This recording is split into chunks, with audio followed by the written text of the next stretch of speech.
In front of me is Samsung Galaxy S23 and today I would like to show you how you can download and apply iOS Launcher on this device. First of all, go into Play Store and click on the search bar.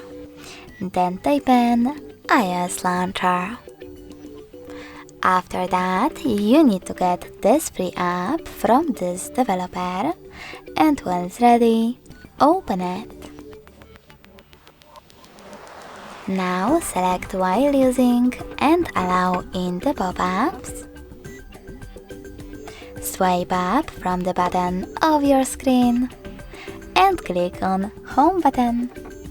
Then go into Settings right away.